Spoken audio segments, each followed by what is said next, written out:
Hello everyone, welcome to Chargers TV. Welcome to the Chargers TV studios. I'm Roll Riggs. This is our preview show heading into round 4 of the SEABL competition. And of course, the Telstra Hobart Chargers were on the road over the weekend, heading to Bendigo and Sandringham. And here are the results for you now. In the women's, it was Bendigo winning this one by 3, 73-70, with Nadine Payne for Bendigo with 28. Kelly Wilson chipped in with 17, while for your very own Telstra Hobart Chargers, it was Brittany Smart with 25 points and Kathleen Shearer with 20. Then on the following day in Sandringham, a different result as Sandringham won quite convincingly in the end, 100-68. And again, the top scorers there, Rachel Jarry, the former Opals player, with 28 points. And Jessica Bygate with 23 points contributing there. For our very own Telstra Hobart Chargers, once again, Brittany Smart putting up big points with 18 and 5 rebounds. And Shana Thompson chipping in with 12 points and 4 assists.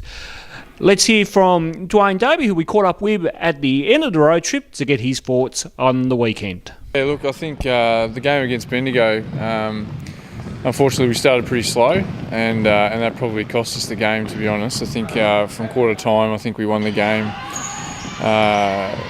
outscored them maybe by 8 or 10 or so. The slow start really hurt us.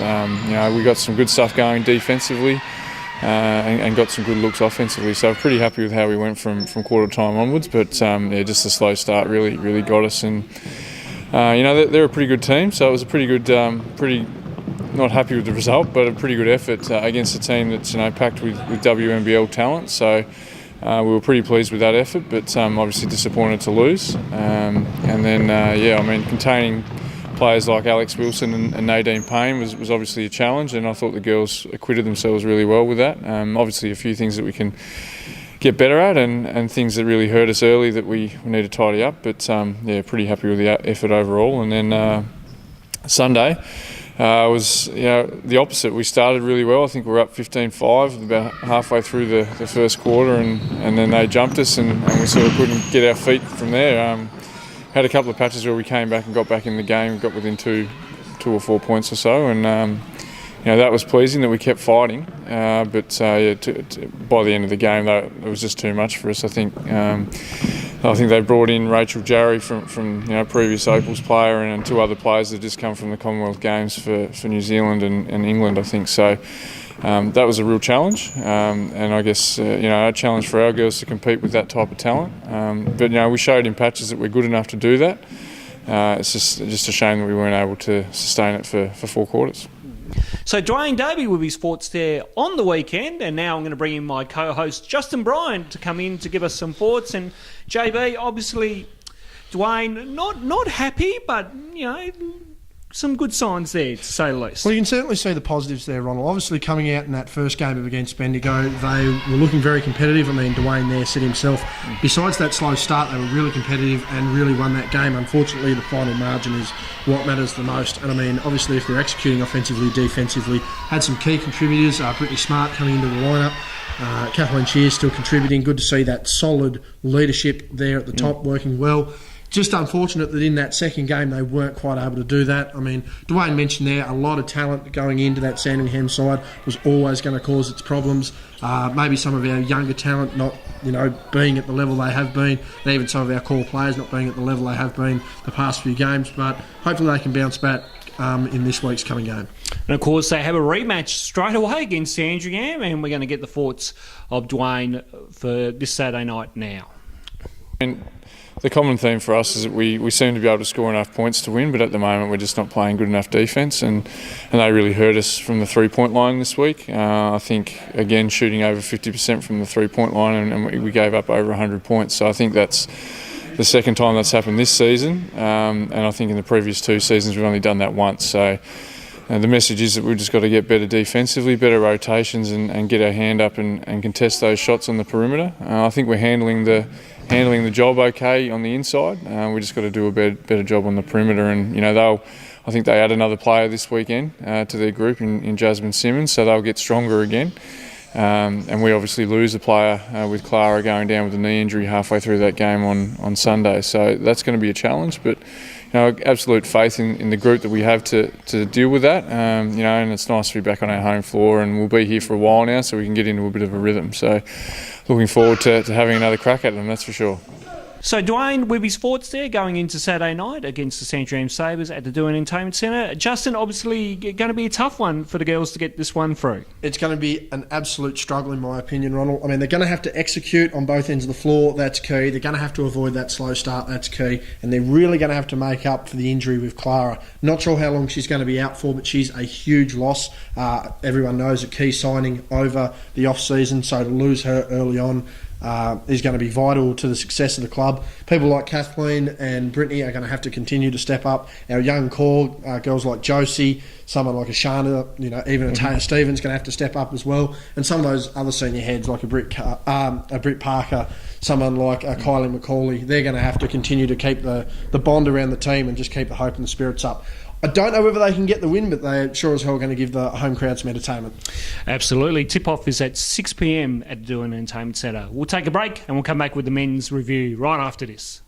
Done.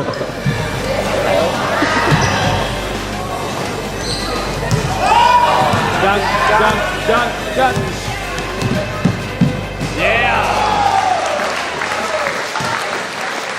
And welcome back. It's now time to review the men's game as the men took on Bendigo on Saturday night. And, of course, Bendigo got the win in a thriller. 92-88 was the scoreline. Indiana Faithful had 24 points and 10 rebounds for Bendigo. While for your very own Telstra Hobart Chargers, Mafang Muir had 20 points and 3 steals.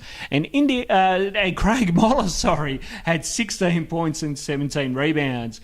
As we go to Sunday now, and, of course, Sunday was a different result for our Telstra Hobart Chargers, winning this one in an epic battle, 102-97.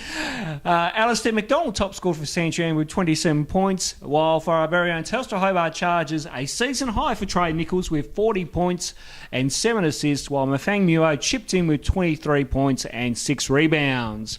We caught up with Trey when he came back from the road trip to get his thoughts on the weekend. Let me see, Saturday night, man, against Bendigo was a tough one for us.